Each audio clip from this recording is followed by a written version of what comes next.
Marekani huenda ikawafukuza karibia wa Ukraine 200,000 wanaoishi katika taifa hilo. Marekani imeelezwa kupitia vyombo vya habari kwamba huenda takribani wa Ukraine 200,000 wanaweza kupoteza haki ya kukaa nchini humo. Takribani raia 200,000 wa Kiukraine nchini Marekani wanaweza kupoteza hadhi yao ya kisheria kwa sababu ya ukandamizaji wa usalama wa mpaka wa Washington. Reuters imeripoti mnamo Jumamosi ikitoa data ya ndani ya serikali ya Marekani. Mpango wa kibinadamu kwa ajili ya wakimbizi wa Ukraine ulizinduliwa na utawala uliopita wa Marekani muda mfupi baada ya kuongezeka kwa mzozo wa Ukraine mnamo Februari mwaka 2022 na kuruhusu takribani watu 260,000 kuingia nchini kwa kipindi cha awali cha miaka miwili. Rais Donald Trump alisitisha uchakataji wa maombi na usasishaji mapema mwaka huu kama sehemu ya kusitishwa kwa mipango kadhaa ya kibinadamu inayozingatia utaifa, akitoa sababu za usalama. Mnamo Machi, Trump alisema anafikiria kufuta hadhi ya kisheria ya wa Ukraine kabisa, lakini hatimaye hakumaliza mpango huo, na mnamo mwezi Mei usindikaji upya ulianza tena.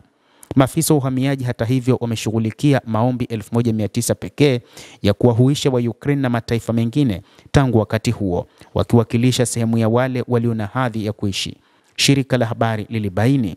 Wakati huo wale wanaosubiri maamuzi ya upanuzi wanaweza kuzuiliwa na mamlaka ya shirikisho ya uhamiaji mara tu hali yao itakapoisha, maafisa wa zamani wa uhamiaji waliambia shirika la habari la Reuters.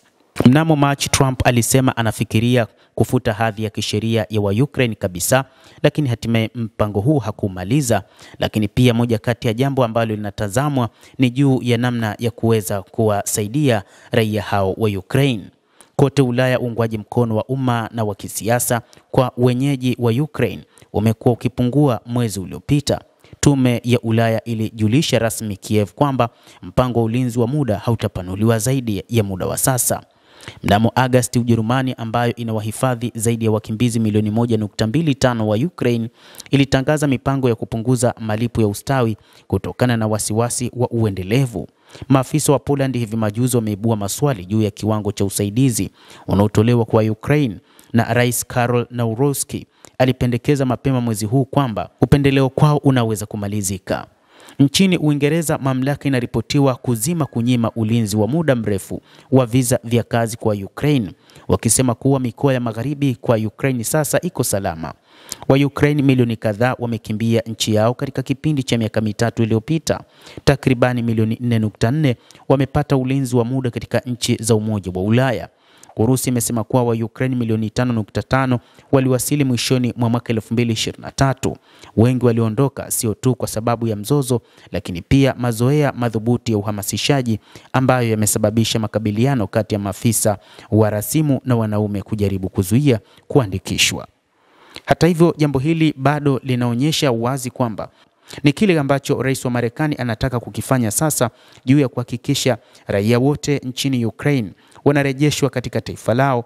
Lakini pia moja kati ya jambo ambalo linatakiwa kufanyika ni kumalizika kwa vita, na ndio maana bwana Donald Trump, rais wa Marekani, akasema rais wa Ukraine ama atake ama asitake lazima amalize vita hivyo, na bila hivyo hataweza kupata msaada wowote wa kijeshi wala wa kifedha kutoka Marekani, na kwamba Marekani itayazuia mataifa ya magharibi licha ya kutoa silaha na msaada wote kwa ajili ya Ukraine, licha ya kwamba mataifa ya magharibi yamekuwa kilalama sana kwa nini hawakuhusishwa katika mpango wa kumaliza vita kati ya Urusi na Ukraine katika pointi 28 za rais wa Marekani za kumaliza vita hivyo.